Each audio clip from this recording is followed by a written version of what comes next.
Happy New Year, everybody. Thought I'd kick off 2024 with some fun topics like slavery and the Civil War. I'm fucking bothered because in the year of 2024 of our Lord and Savior, we still have people who refuse to admit what really caused the Civil War, and people who want to make bad comparisons using slavery to prop up their own victimhood. Exhibit A, Republican presidential candidate Nikki Haley. Please, what was the cause of the United States Civil War?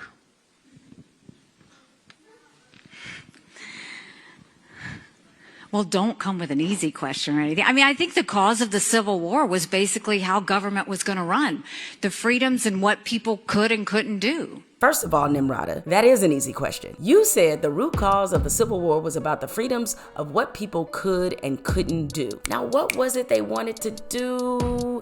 Oh, that's right. The South wanted to uphold and preserve slavery. You know, the buying and selling of black people. What do you want me to say about slavery?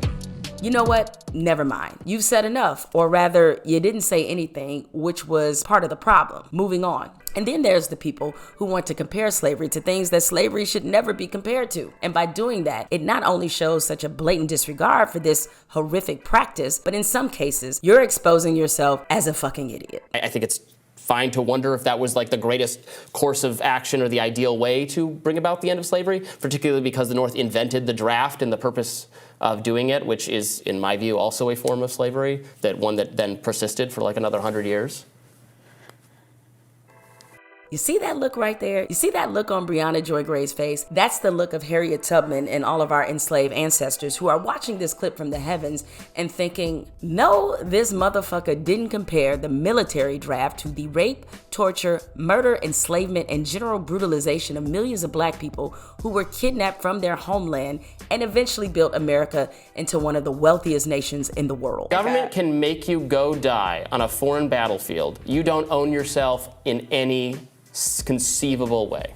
A quick history lesson. During the Civil War, Congress passed the Civil War Military Draft Act of 1863 because the Union Army needed more manpower. Per the act, all men between the ages of 20 and 45 were required to register. But here's what my man from the clip didn't mention. Rich people could pay $300, which was a lot of money back then, to get out of the draft. That actually caused a lot of issues, riots even, because the main people disproportionately impacted were poor folks. Now, far as I know, slavery didn't really have an opt-out clause. It didn't really go like this. Man, it's been a long day. I don't think I'm gonna do slavery tomorrow.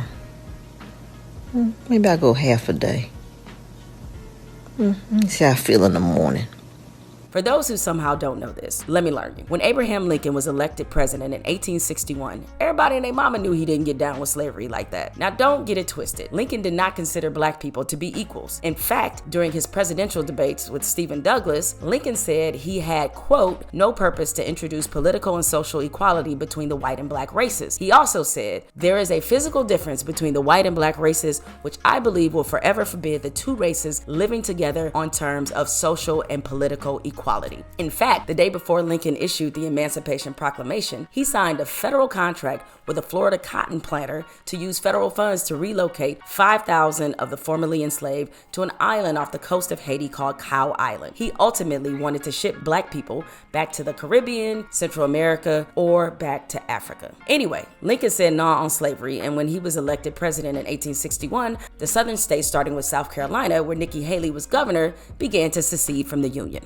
In South Carolina's secession document, it reads that the reason they are seceding is because of, and this is a direct quote, an increasing hostility on the part of the non-slave holding states to the institution of slavery. Let me keep going. The state of Mississippi seceded after South Carolina, and the first fucking line of their declaration of the immediate causes which induce and justify the secession of the state of Mississippi from the federal union is this: our position is thoroughly identified with the institution of slavery, the greatest material interest of the world. So ain't no guessing. The Civil War started because of slavery. Slavery and more slavery. See, the reason former Governor Nikki Haley couldn't bring herself to say the S word is because she was afraid of who she might anger sure if she actually said the Civil War happened because of slavery. And that brings about some disturbing questions and critical observations. What does it say about this country that a presidential candidate sees towing the line about slavery as a political strategy? And what does it say about Nikki Haley that she has such little integrity that she is willing to make that concession just to stay in the good graces of people who don't want to acknowledge or believe that slavery was the reason for the Civil War? She didn't say it because she's a racist, because she's not. I know her well, and I don't believe Nikki has a racist bone in her body. But for purposes of this race, the reason she did it is just as bad, if not worse, and should get everybody concerned about her candidacy. She did it because she's unwilling to offend anyone by telling the truth. Oh my God, I actually agree with former New Jersey Governor Chris Christie. What is my life right now? There are a lot of problems with Nikki Haley as a staff, record label, and a crew, but chief among them is that Nikki Haley is one of those self-hating people of color who want to gain a better seat at the table of white supremacy. Never forget that despite using anti-blackness to strengthen her political career, despite the fact that Nikki Haley's father worked as a professor at a historically black college. Why? Because he could not get a job at a predominantly white institution. Gee, I wonder why. Even though black folks literally helped this woman's family create her American dream, Nikki Haley has espoused problematic opinions on racism the majority of her political career. Let's jump in the time machine and go back to when Nikki Haley was running for governor of South Carolina, and she was asked about how she felt about the Confederate flag.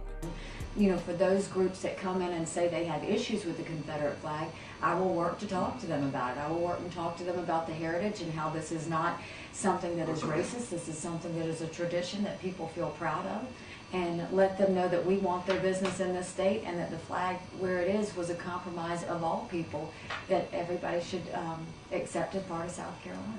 It took the brutal murder of 9 black people inside a historically black South Carolina church in 2015 to get Haley, who was the governor then, to finally call for the removal of the Confederate battle flag from the South Carolina State House grounds. A real profile in courage. What's so frustrating about how this country has dealt with slavery is that even now, there is still so much currency and value in downplaying and minimizing slavery. And why wouldn't it be? We still have statues, streets, schools named after those who betrayed the country in the name of slavery. We have people getting married on plantations. We still have states that have Confederate History Month. We have groups who reenact the Civil War battles like the fucking outcome is going to change. We have Confederate flags still flying as free as ever. In America, we're not ashamed of our relationship with slavery. We built monuments to it. We created a tourism industry around it. Notice Kanye West apologized for the horrible things he said about Jews and the Holocaust, but he still ain't apologized to black people for saying 400 years of slavery sounded like a choice.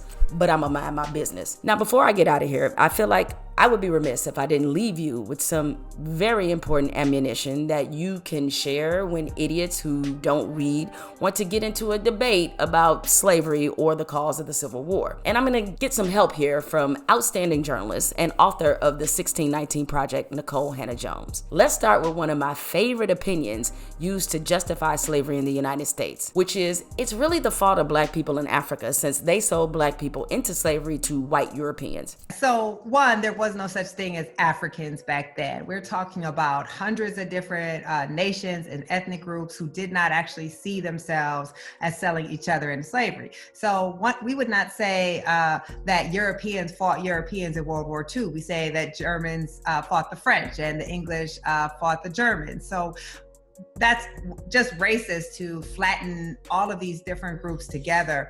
But also, the type of slavery that was practiced in Africa was not a racialized, heritable chattel slavery where people had no existing rights, where your children were born into slavery and their children forever, and that your very identity was a slave.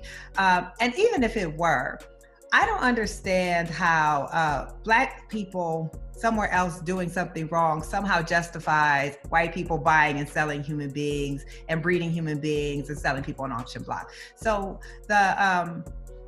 what I find is interesting is we're raised to believe that America is an exceptional nation. And we hear this all the time. We are exceptional. except when it comes to slavery. Then we want to say, oh, we were just like everybody else, so it's not a big deal. Well, either you're exceptional or you're not. What makes us exceptional is of all these countries, all these ethnic groups that engaged in slavery, we were only the ever one founded on the idea of inalienable and universal God-given rights. All those other places, they never pretended everyone was equal. They weren't founded on the idea that everyone was equal and everyone was deserving of the same rights. We were. And that actually is an exceptional hypocrisy that we need to deal with. Next up, Jewish people recovered from the Holocaust just fine. Why can't you Black people fully get your shit together after slavery? So one, what was the duration of the Holocaust compared to 250 years of chattel slavery? Two, Jewish people had to leave Germany. There are hardly any Jewish people in Germany right now because it is almost impossible to be treated as full citizens in a place that tried to kill off your entire race of people. Black Americans live in the country that did this to us. There is a big difference when you are able to escape and go to a different place and start over versus when you are the oppressed minority in the country that did the oppressing. And finally, this is one of my favorites from white people. I didn't have shit to do with slavery. Why are we still talking about slavery? You didn't sign the Constitution either, but you want the protections of that mug, right? Like you didn't sign the Declaration of Independence, but you want to sit up there and claim the Declaration. So you don't get to claim the aspects of America that glorify you, but then dismiss the ones that don't. And see, that's on Mary J. Blige. Stay unbothered.